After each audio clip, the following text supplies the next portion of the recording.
Good morning student. मैंने आपको static का चैप्टर नंबर 10 में आपको करा दी थी, जिसमें मैंने फर्स्ट 10.1 के सारे आर्टिकल्स करा दिए थे और 10.1 का फर्स्ट और सेकंड क्वेश्चन हो गया। आज हम सेकंड क्वेश्चन कर रहे हैं।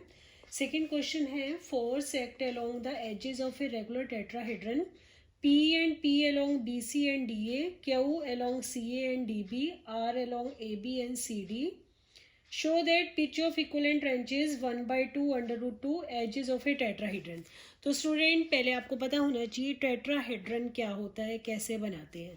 अब जैसे एक ट्रायंगल यहाँ पे ड्रॉ किया हुआ है, एक ट्रायंगल, अगर ये मेरी पेन की नोक को देखो, इस ट्रायंगल्स के बी पॉइंट को मैं इस नोक से, डी पॉइंट को इस नोक से और सी पॉइंट को इस नोक से मिला लेती हूँ, दैट इज ए पॉइंट। तो ये आपका टेट्राहेड्रन बनता है। बट इसको मैं देखो 3D का है, हमें ड्रॉ तो कर नहीं सकती, तो ए पॉइंट को मैंने ऊपर ले लिया, ए पॉइंट से बी पॉइंट मिलाया, ए पॉइंट से डी पॉइंट मिलाया और ए से ही मैंने सी पॉइंट को मिलाया। तो अब यहाँ पे पॉइंट, मेरा पेन की जो नोक है वो मेरा पॉइंट ए है। तो आप देखोगे कि जो बी डी है वो नीचे है। तो आप ये कह सकते हो, जब इस ए पॉइंट को मैं सी से मिला रही हूँ, क्या बी डी आपका ऐसे नीचे सीधा है और ये आपका पूरा ए सी है। ये आपस में कट नहीं कर रहे, इसमें कट करते हुए नजर आ रहे हैं क्योंकि ये पॉइंट हमारा ऊपर है, तो ये आपस में कट नहीं कर रहे, इसीलिए मैं इसको डॉटेड लाइन से दिखा रही हूँ। 3D के अंदर ज्योमेट्री है स्टूडेंट्स, इसको समझाना थोड़ा टफ होता है, फिर भी मैं आपको कोशिश कर रही हूँ कि समझ में आ जाए। हमने मान लिया कि एजेस ऑफ ए टेट्राहेड्रन ए है, तो आपको शो करना है पिच पी आपकी क्या होगी, 1/2 अंडर रूट 2 ए है। इस क्वेश्चन में बहुत सारे रिजल्ट्स हम यूज़ करेंगे, वो रिजल्ट्स मैं आपको साथ साथ बताती जाऊंगी जो हमने आर्टिकल में ऑलरेडी निकाले हुए हैं। कुछ रिजल्ट हम सॉलिड ज्योमेट्री के यूज़ करेंगे, तो आप उनको ऐसे लर्न कर लेना, ठीक है। अब हमें क्वेश्चन में क्या दे रखा है कि जो P फोर्स है, मैंने इसको लिया, ये B पॉइंट है, ये C, ये D, जो ऊपर पेन की नोक है वो A है, तो ये A हो गया। A को B से मिलाया, A को D से मिलाया, A को C से मिलाया, तो ये टेट्राहेड्रन बनता है। टेट्राहेड्रन क्या होता है, कोन की तरह ही होता है। कोन में क्या होता है, नीचे एक सर्कल होता है, टेट्राहेड्रन में नीचे हम क्या लेके चलते हैं, एक ट्रायंगल लेके चलते हैं। एक ट्रायंगल होता है तो वो आपका टेट्राहेड्रन बनता है, that is a 3D geometry है। तो स्टूडेंट समझने की कोशिश करना। अब हमें क्या दे रखा है कि जो P फोर्स है BC के अलोंग है और DA के अलोंग है, तो मैंने BC और DA के अलोंग दिखा दिया। Q फोर्स आपका CA, ये Q फोर्स है, ये CA के अलोंग और DB के अलोंग दिखा दिया। R फोर्स आपका AB के अलोंग, आर फोर्स आपका ए बी के अलोंग, तो इसकी डायरेक्शन चेंज कर देती हूँ स्टूडेंट में, आर फोर्स ए बी के अलोंग और आर आपका सी डी के अलोंग है। ये फोर्सेस दे रखे हैं। तो स्टूडेंट्स आर नोट के हमने मान लिया, ये पूरा सिस्टम बन रहा है टेट्राहेड्रन।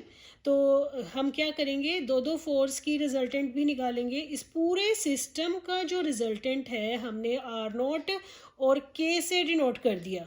हमने मान लिया पूरे सिस्टम का जो रिजल्टेंट फोर्स है वो आर नोट से और के से निकाल लिया। तो रिजल्टेंट फोर्स एंड कपल अगर हम फाइंड कर लेंगे तो हमारे पास पिच आ जाएगी। पिच क्या होता है, P = K/R। तो अगर हम K और R निकाल लेते हैं तो हमारे पास पिच हम ऑलरेडी निकाल सकते हैं, ठीक है। अब मैं आपको एक रिजल्ट बता रही हूँ जो मैंने आपको पीछे आर्टिकल में कराया था। आर्टिकल में हमने एक रिजल्ट पढ़ा था। आर्टिकल का कोर पॉइंट है 10.5 में, कोर पॉइंट कि ये देखो, कोर पॉइंट में आपको दिखा देती हूँ। अगर दो फोर्स R1 और R2 है, to find the resultant ratio to given force R1 और R2 inclined at an angle theta.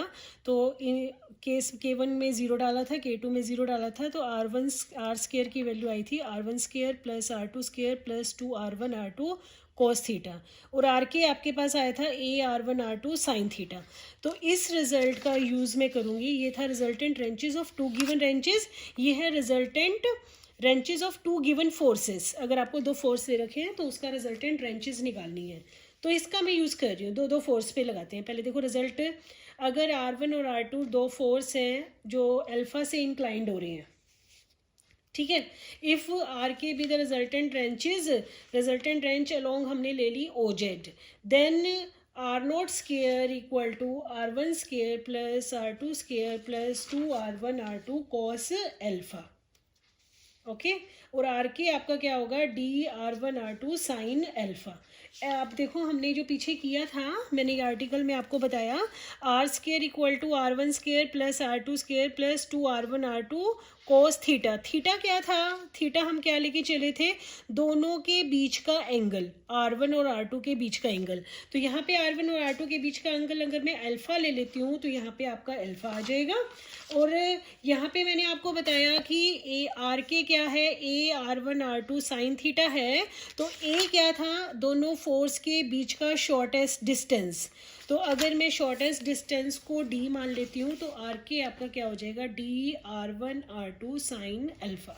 Alpha क्या है, दोनों फोर्स के बीच का एंगल, और d क्या है, दोनों फोर्स के बीच की shortest distance. Okay, D is the shortest distance between R1 and K1, R2 and K2। तो D shortest distance कितनी होगी वो आपको याद रखना है। अगर टेट्राहीड्रन दे रखा है तो shortest distance आपकी A/√2 होती है। ये सॉलिड ज्योमेट्री के अंदर रिजल्ट आ जाता है, तो एज इट इज़ आप इसको लर्न रखोगे। ओके स्टूडेंट्स, आगे चलते हैं।